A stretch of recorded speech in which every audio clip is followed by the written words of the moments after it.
So I saw Suzume this weekend, and this movie straight up broke me. Disclaimer, I'm going to spoil the shit out of this movie in this review, so if you're planning on watching it, don't watch this review first. Watch this after you've seen the movie. And this movie deals with real life trauma in a very ridiculous and offhanded way that put me in a really, really dark and jaded place. So I'm gonna have to get into that because the movie, honestly, I don't know, I kind of feel like it mocked the most traumatic thing I've lived through in my life. Makoto Shinkai is probably my greatest rival at this time. Sure, Hideki Anno, that's the man I'm most jealous of because he's making all the cool shit right now, but Shinkai's Zero to Hero story is one I've been trying to learn from, and honestly, I think if I really apply myself, I might be able to pull it off. Shinkai established himself as this rogue animator. He came out of nowhere and he just kind of was this guy who set out to be the next Hayao Miyazaki. But unlike the original Miyazaki or Anno, he just kind of went straight for it, right at the jugular. And whereas most people in the anime industry will typically work their way up by committing a year or two working on a television series to practice their skills and make a name for themselves, Shinkai really didn't do that. He did some basic video game animation work early in his career, but otherwise the man just started making anime films and instantly succeeded at it. I mean, it wasn't instant. The first 10 years of his career he made films just like he makes them now, but they really didn't get the recognition or the praise of his later work. I'm not sure why. I haven't checked out his earlier films, but I'm honestly really curious what they're lacking compared to his modern stuff. Anyway, in the past 10 years or so, Shinkai has kind of established himself as this great anime filmmaker, basically the next Miyazaki. And he's also established himself as a guy who likes to fall back on a couple of reoccurring tropes on his bingo card. In almost all his movies, a boy and a girl will fall in love somehow, whether believedly or convolutedly, just because men and women should be dating according to Shinkai. And at some point, the characters will go skydiving and survive the experience despite not having a parachute.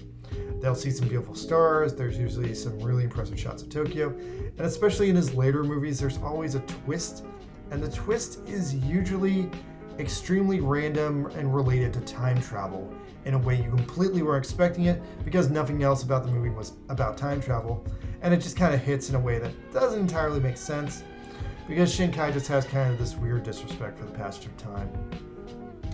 Anyway, if you've never heard of Makoto Shinkai, he really landed on the global map with his breakout love story film Your Name in 2016. This film was a masterpiece, but also represented a career high for Shinkai because this was the moment he finally surpassed Hayao Miyazaki as the world's #1 most highest grossing anime auteur filmmaker. He dethroned Miyazaki's long-lingering behemoth Spirited Away, and ironically he did that by appealing to a lot of the same tropes that Miyazaki used, making a beautiful chill story about a girl and a boy who like each other but are in this vaguely supernatural situation. If you haven't seen Your Name, definitely check it out. It's an intensely intimate, intensely wonderful film that dances around gender and love in a really fascinating way that's honestly unique and beautiful. J.J. Abrams bought the rights to the film has been trying to unsuccessfully remake it for the past 5 years. He hasn't succeeded yet, and I pray to God he never does because I expect that to be another out-of-touch disaster like every single Star Wars movie he made. After Your Name, Shinkai followed that movie up with another bad attempt at starring a cinematic universe called Weathering with You. Now, Weathering with You is not a perfect movie. I liked it the day I watched it, but now that it's been a few years, all I can really remember about it was a boy and a girl fell in love. The girl had strange powers to control the weather because she was literally a weather girl, but not like the TV news kind, like some kind of weather god. And for some reason, this movie had light cinematic universe callbacks to Your Name, but then at the end of the film, Tokyo was destroyed at the hands of global warming, which kind of fucks up the whole cinematic universe plan because that's not a situation that you can easily fix or address. Although, quick shout out to the movie Bubble, which was also set in a post-global warming flooded Tokyo. So if you're in the mood for a great anime B-movie night, that movie almost feels like a reaction to Weathering with You. They make an awesome double feature is what I'm saying. Anyway, Weathering with You didn't leave me with a great impression compared to Your Name. Your Name, I still pretty much remember the whole movie 7 years later, but with Weathering with You, all I remember is the crazy global warming ending. Anyway, let's talk about Suzume now. So, Suzume is a new film. It comes out in theaters, which is honestly rare for an anime film, so I went to see it. I went in cold with no real expectation or understanding of what it was about other than a girl in a door, because that was on the poster. And I expected to continue the Makoto Shinkai cinematic universe, but it doesn't because Weathering with You broke it, so it's just a standalone film. But that being said, it still got all of his bingo card tropes down flat.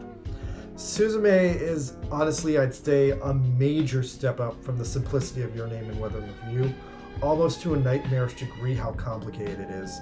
While Your Name is about a girl and a boy trying to understand each other's lives and falling with love, and Weathering with You is about a magical girl causing an Al Gore-style climate catastrophe, Suzume is not easy to explain. It's about so much.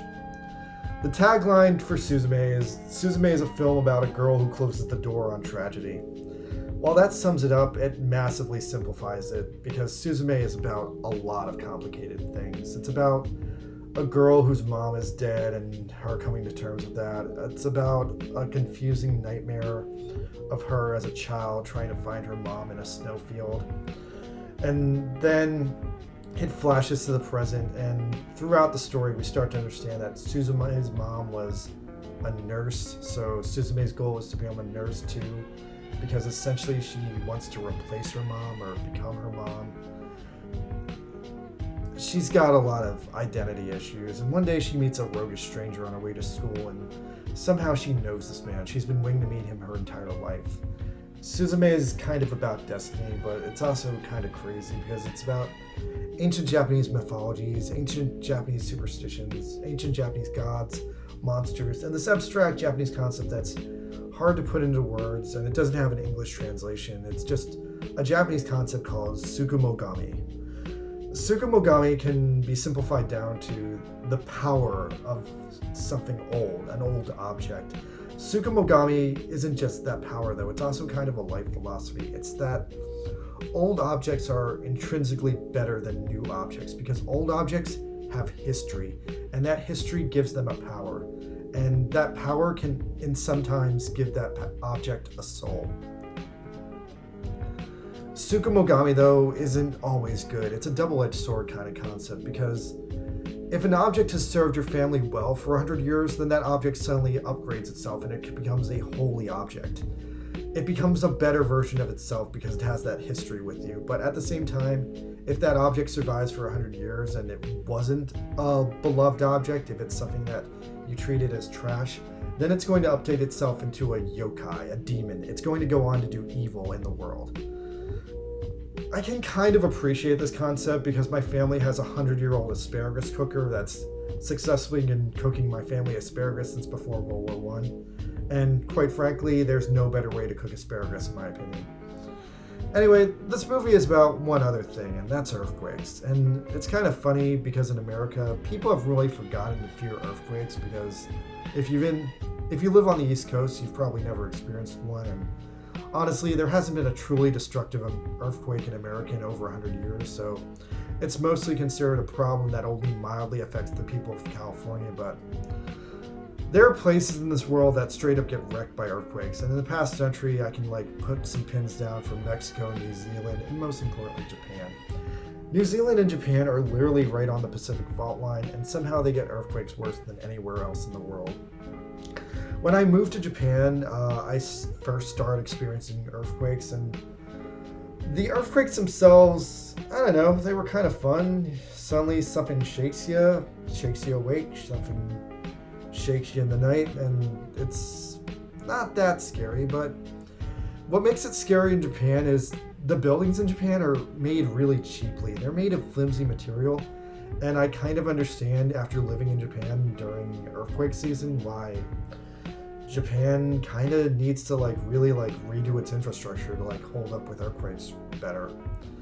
So Suzume just is about earthquakes. It's trying to deal with this major modern problem that Japan, in its 8,000-year-old history, still hasn't quite figured out the best strategy for. Unfortunately, though, when it comes to earthquakes, Suzume straight up blames it on the fact that people don't treat earthquakes the way they used to, which is by praying to the ancient gods and carrying out superstitious rituals to appease those gods, and fundamentally blaming the earthquakes on a demonic monster like some giant-ass catfish. And that's kind of what the movie is about too, although sadly there's no catfish. Suzume is about a girl named Suzume who, after meeting a mysterious stranger looking for ruins, goes to those ruins herself and finds a magical abandoned old door. After opening the magical door, she discovers some kind of alternate dimension on the other side of it, but she can't go into the alternate dimension, so she carelessly leaves the door open, allowing a massive demon to escape. Remember, kids, always shut your doors or a demon will escape. She also frees this ancient evil cat spirit, and that kind of becomes a thing later. Yeah, so this worm demon escapes the door, and Suzume is the only one who can see it because she opens the door. Later, the worm ends up causing an earthquake in her town, and maybe some people died from it. It's left kind of vague, but it definitely did some damage in her town. Buildings were destroyed. It made a wreck. Anyway, so she goes back to the door and she meets a stranger again. He identifies himself as a closer, an ancient sort of wizard priest character whose job is to close these ancient doors so therefore demons don't escape from them, causing earthquakes. And he does this through a magical process of casting a prayer, saying a spell, and channeling memories through the good karma energy of the past into the door to dispel it from demons, before finally locking the demons away with a magical, powerful looking key. And they don't really get into this on the first door, which kind of bums me out because retroactively the first door is probably the most confusing one. It's in this very visually interesting spot that looks like some kind of like ancient industrial biodome from 100 years ago. That's my best guess. I don't know what this place is. Factory of some kind. Willy Wonka's factory. Anyway, Soda gets fucked up fighting the worm, and Suzume and Soda become unlikely partners because now this guy is fucked up and this girl decides to give him first aid because she's sort of a nurse. Then at the same time, this magic evil cat god thing shows up. It instantly fuses Soda with Suzume's childhood chair with 3 legs, and then Soda becomes the chair. And the chair with 3 legs ends up becoming a major time paradox in this movie that I'll have to explain later, but anyway, so yeah, then the next major section of the movie is about Suzume and the chair, which used to be Soda. It's somehow possessed by Soda's ghost. Anyway, they're chasing down this evil cat spirit, which hilariously they're able to do because the cat suddenly has a massive Twitter presence, which is just kind of a joke about how popular cats are online. Anyway, the cat establishes its name as Daijin, which translates to the great thing or the great man or the rich person.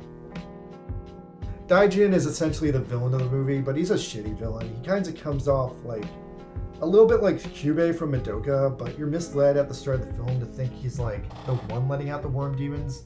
But if I'm following all the story beats right, I think that was actually a misunderstanding, and he was actually leading Suzume to the sites where the demons were escaping because he was kind of good and kind of evil. I don't know, his primary evil sin was he cursed Soda to become the chair so he could live freely in the world. So Daijin wasn't completely good and not completely understood because he did curse Soda just to get his own freedom, and he only reluctantly took that freedom back from Suzume when he decided that Suzume was prepared to absorb the curse herself to die and free Soda. And Soda pretty much was clear that the curse is essentially a painful death that makes you don't exist. So I can understand why Daijin wouldn't want it, but he's a complicated character. The film presents him just completely maliciously for the first half, and he fits a bunch of the typical magical girl mascot tropes. He has like this weird like tail that kind of looks like a hand, and it's hard to decide in the end whether or not he was a good character or an evil character, since he was essentially like just trying to have fun and avoid this like cursed fate of painful non-existence. But I don't know, his existence really brings into question a greater discussion about whether or not he deserved to live or die, and for that matter did Soda. Going back to the Tsukumogami thing, so Daijin was originally this keystone, and I have to wonder if with the Tsukumogami thing, because he was a keystone for so long, he existed long enough to eventually become a cat yokai, or maybe he was originally some kind of cat and then becoming stone made him cursed. Anyway, this movie is also a road trip movie, and it kind of dips between a road trip movie, a magical girl anime, and Suzume chases Daijin across Japan. She meets a bunch of fun friends along the way. She starts off as this normal girl in Miyazaki and Kyushu, then she takes a ferry to Ikime and she makes friends with another cute girl her age. Then she hitchhikes to Kobe, where she befriends and helps out a local mom who runs a cheap hostess bar at night. After that, she makes it to Tokyo, where she meets Soda's shady friend with a convertible. And in Tokyo, the worm pretty much entirely escapes from the ethereal plane. It takes its full form as a giant seal in the sky, and it's completely ready to destroy the entire city. Some heavy references are made here to the Great Kanto earthquake, which destroyed Tokyo and Yokohama 100 years ago, and it seemingly is blamed on the closers, who are from time to time understaffed. And despite the fact that the closers seem incredibly important as magical wizards that prevent death or whatever they are, it also seems like they're not always the most prepared people to stop disasters. Anyway, Suzume flies to the sky and Soda turns into a keystone to stop the worm, but this sort of low-key traumatizes her, and it's the darkest part of the film. After that, she goes to see Soda's grandpa, who is the only other active closer in the film, but he's on his deathbed. He's basically paralyzed from the waist down, and he gives Suzume a ton of shit. He has no remorse for her because she tells him his grandson died, and honestly, the movie puts the closures in just such a weird position. It really seems like there should be more of them. It seems like they should honestly be telling everyone how to do this, because their failure directly curses Japan and leads to death. They're honestly a massive liability because of how understaffed they are and how non-funded they are, and at the same time how selfish they are with their magic. The job is treated with this sense of incredible importance because death, but at the same time non-importance because it seems like it's relatively an easy job. You just go around Japan closing doors, except this is suddenly an extreme situation because suddenly all these keystone demons are loose. After the Tokyo fight, Suzume's clothes that she's been wearing got destroyed, so she changes back into her schoolgirl uniform from the start of the film, but it's treated like this crazy epic schoolgirl superhero suit-up moment. I'm not sure what the scene was trying to say other than the fact that now she's getting serious and now that she's returned to her normal situation by putting on her schoolgirl outfit. I don't know, it kind of came off funny to me because it felt like it was really trying to be badass. It felt like it was trying to be Iron Man or something, but it's just her basic ass clothes. So I don't know, I laughed at this part. Anyway, so the last third act of the film, Suzume completes her road trip back to her hometown located somewhere in northeastern Japan. And this is where the film goes completely off the rails and stops being a magical girl anime and turns into suddenly a real world nightmare. In the third act, she's randomly joined up with Soda's random friend and her aunt, who's been dogging her throughout the whole movie. And her aunt and her have this really nasty fight over the fact that her aunt is smothering Suzume and wasting her life on her. And the fight doesn't really make a lot of sense. I think the fight was provoked by the other cat god showing up, but anyway, they keep going on the road. The random friend gets a lot of respect from me because somehow we have the same ridiculous old school Japanese Spotify channel on our phone. So that was kind of a high point for me because I knew all the same karaoke songs he was into. Anyway, then we come to the second climax of the film, or maybe it's the real climax. I don't know, the worm scene in Tokyo felt really climactic to me, but this movie actually has an unusually high number of super interesting high action scenes that honestly all ooze with quality. So Suzume has been road tripping back to her childhood home this entire time, and she finally gets there, and this movie's been really nailing down the importance of your history, the importance of old buildings, the importance of ruins, of past places, of places that were once important to people who are dead now. And when Suzume finally gets to her old town, it's weird because it's not a town at all. It's not a home at all. It's just a home in the ground. It's just a foundation, and every single building in the town like that. And it's like that because it's Fukushima. Suzume is about Fukushima. Suzume is from Fukushima.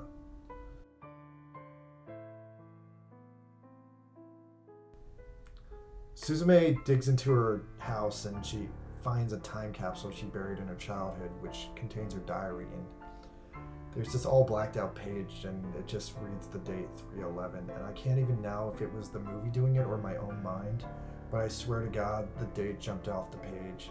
If you watch the movie yourself, let me know if the date jumped off the page, because I think I imagined that. But so, like I said at the start of the film, this is where the movie broke me, and yeah, this is where it happened.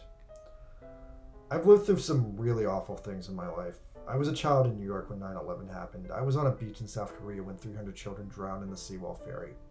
And I still to this day wonder if I should have done something about that.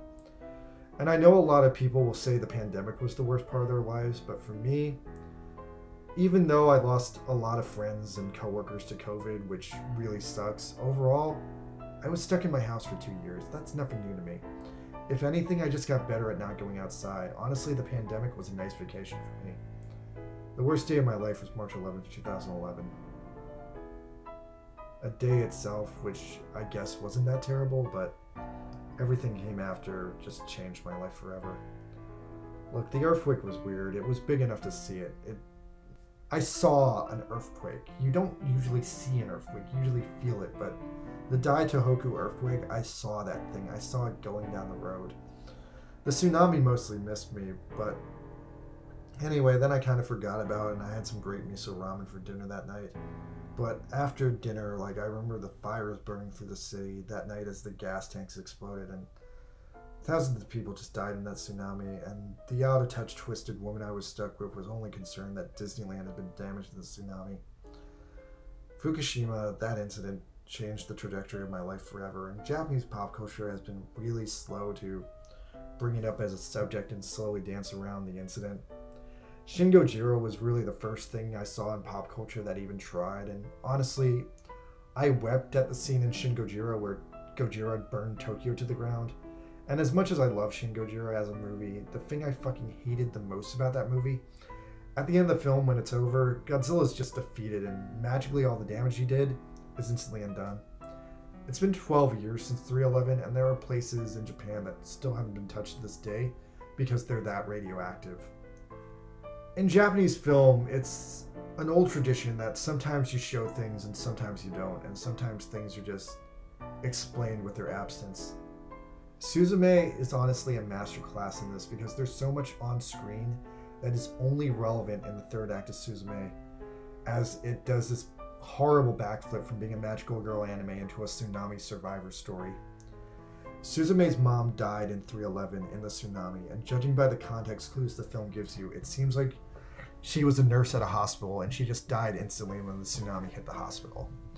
Suzume, meanwhile, was a child, and on 3/11, you might not know this, but a lot of children survived because they knew the tsunami was coming, and a lot of children were still at school, so they went up to the roof of their schools. And almost all the schools in Japan are built with 3 stories to separate the different age grades. And that design of those schools saved a lot of the kids because the tsunami hit around 2 stories high. The thing of it, though, was because there was a half an hour between the earthquake and the tsunami, a large number of parents rushed down their cars after the earthquake to try and rescue their kids. And a majority of those parents just didn't make it out of their cars in time. They died when the tsunami swallowed up their cars. It hadn't really dawned on me now because I've been numb to the passage of time, but it completely didn't occur to me now. I forgot that most of the kids from that time, they're teenagers now, and after that, the next section of the film is a massive emotional roller coaster of me for the tsunami trauma.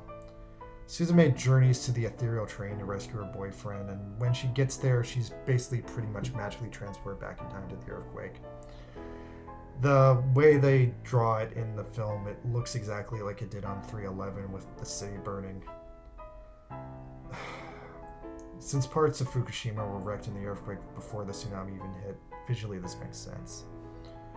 She and the cats fight the worm one more time, she saves her boyfriend, and then in the end of the film, Suzume does one final prayer to dispel the worm, and she collects all the energy from all the dead people who lived in Fukushima, all the people she knew from her town, all the homes that used to be there, everything that's just gone now. And that all brought me back to the aftermath of the tsunami. I wandered through the debris field. I saw the garbage everywhere, and whether it was being stolen or destroyed, all that garbage, that was all the entire lives of people, their savings, their treasures, and everything they had, whether they were alive or not. It was just ruined and gone. Anyway, so let's talk about the time paradox in the film. So at the end of the movie, Suzume encounters herself as a child, and it's your typical Makoto Shinkai bullshit time paradox ending. So the context for what happened here is that Suzume as a child is also lost to time. The movie simplifies it that she got lost looking for her mom after the tsunami, and a lot of people are going to miss the extra additional sadness here that Fukushima after the tsunami was hell on earth. Fukushima got fucked so hard that week. First they got fucked by the earthquake, then the tsunami, then the nuclear power plant exploded. But there's one more fuck you from nature that week that a lot of people forget about, and that's the fact that the week after Fukushima, there was a massive snowstorm. After all that shit, it snowed heavy on the survivors who had no homes anymore. They had no food anymore, no electricity, nowhere to go. The infrastructure at Fukushima was utterly destroyed, covered in mud, covered in debris, covered in boats. I remember I met an old lady who was rescued huddling in the wreckage of what was left of her house, and she survived by eating frozen food out of her no longer connected to electricity of refrigerator. And the only reason that food was even edible was because it snowed. That shit still haunts me at night, but yeah, that snowstorm killed a lot of the survivors. Fukushima wasn't one disaster, it was 4 disasters chained together. Anyway, because of the time travel nonsense, Suzume meets herself as a child, and it ends up being this big, sad misunderstanding up to now that Suzume thought she had met her mother in heaven, but she didn't. Her mother's dead and there is no heaven. What actually happened was she time traveled and met herself in the past because Shinkai just loves those convoluted last second time travel twist endings, and baby Suzume won't stop crying because she realizes her mom is really dead and it's so fucking awful. I honestly wept at this part. Adult Suzume gives baby Suzume back her mom's chair, and now I'm just confused as fuck because there is no logical sense of where the chair came from. Look, this is the biggest time travel bullshit, time travel paradox nonsense in the entire movie. Because logistically speaking, if Suzume's house was washed away down to the foundation by the tsunami, logistically speaking, her house was blown off the map in 311. That chair should have been in the Pacific Ocean working its way to Seattle. But baby Suzume got it back from adult Suzume because of the time paradox.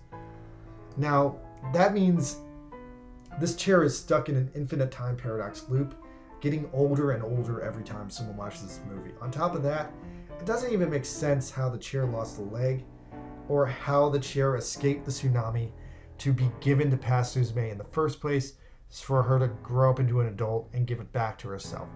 Look, if Makoto Shinkai movies are all connected to one another, the next movie should be about how Suzume destroyed reality with this friggin' time paradox and how this chair, aged 1 billion years into dust. Anyway, yeah, so created a time paradox. On top of that time paradox at the end, there's a confusing second time paradox because the ending also establishes that baby Suzume met Soda during the time paradox. So she wanted to date a guy that she met with herself in the future because her future self was already dating him. But again, this is the same unclear time paradox as the chair. So this whole movie, Suzume saved herself as an adult, as a child, and caused this weird self-fulfilling time loop. But that doesn't make sense how the time loop started in the first place. Anyway, after that, they go heavy into epilogue mode. Some time passes. Suzume and Soda eventually get back together because it's a Shinkai movie and it needed to end happy. And otherwise, Suzume never worries about her mom and the tsunami ever again, and she finally becomes a nurse and she finally replaces her mom. So that was Suzume, the movie that closes the door on Fukushima. What a pompous fucking thing to say. I really don't expect anyone to have the reaction to this movie that I had, because I don't think anyone's lived through 311 the same way I have. And I don't know, this movie just hit me really weird. A magical girl's romantic adventure with a Ruga stranger and a chaos cat did not make me feel better about the worst natural disaster I've ever seen with my own eyes. Honestly, this movie was just weird. Personally, I'm kind of directly at odds with it because its overall message is pretty much thoughts and prayers and old-fashioned superstitions will defeat earthquakes. And to me, that's fucking ridiculous. I'm not trying to be based, but I've lived through this shit, and in 2011, everyone was all thoughts and prayers. Pray for Japan, pray for Tohoku. But the people in Tohoku, they literally starved to death in a blizzard waiting for food to be delivered for a week. They were living in cardboard boxes. They got cancer after being showered in radioactive cesium. And people in Tokyo sat on their asses and hoped they'd be okay when they had no food, no shelter, no transportation routes. There was hardly any response to the Tohoku region from anyone outside the military and a handful of volunteers who realized how bad it was. So this movie just made me feel all the worst emotions I've ever felt in my life again, and I don't feel better about it. At the same time, I feel like I can empathize with Suzume as a survivor, but I wasn't as pissed with this movie as I was with Shin Gojira for the way it handled the tsunami. But I have to outright reject its contrived and silly message that prayers and superstitions will defeat a disaster. That's a ridiculous fairy tale for the naive, and I can't. Like, seriously. Also, if I have to be real with you guys for 1 second, you have to directly blame the Dai Tohoku tsunami on the fact that Soda in this movie would have been a child, and his grandpa probably was already paralyzed at this time, because, like, again, based on the way they describe things, like, they should have prevented this. I will say that this is potentially Shinkai's greatest film for its complicated narrative mix of concepts and genre, but I don't know, this movie is sad as shit. I'd rather watch a horny gender bender like Your Name than anything like this that's gonna leave me low-key traumatized and sad again. Like, okay, like, I know a lot of you guys still aren't getting it, so let me try to dumb this down and, like, explain what this movie would be like if it was made in America. So hey, since J.J. Abrams wants to make Your Name anyway, let's pretend he makes a dumbed-down version of Suzume in the future. And here's what I think that would be like. Oh, I'm Suzume. I'm gonna grow up to replace my mom, who died in 9/11. Oh, hello, Suzume. I'm Soda. I'm a middle-aged student teacher wizard. And I'm the only person who knows that 9/11 was actually caused by the lizard people from the alternate dimension. But don't you worry, because only I can stop them with thoughts and prayers. So if you help me travel the country with thoughts and prayers, we can stop them, and you can become romantically entangled with me and eventually become my teenage bride. Oh, awesome. Thoughts and prayers. Sign me up. I gotta avenge my mom. And so Soda and Suzume traveled to the United States, stopping those lizard people from crashing airplanes into buildings with thoughts and prayers. And maybe Soda still became a chair somehow because time paradox. Yeah, okay, so that's Suzume. I'm depressed reviewing it. I cried watching it. I don't know, it's an emotional roller coaster, but again, it was worse for me because I saw people die in that fucking tsunami, and I don't know, I feel like the movie's making light of it. Alright, later guys.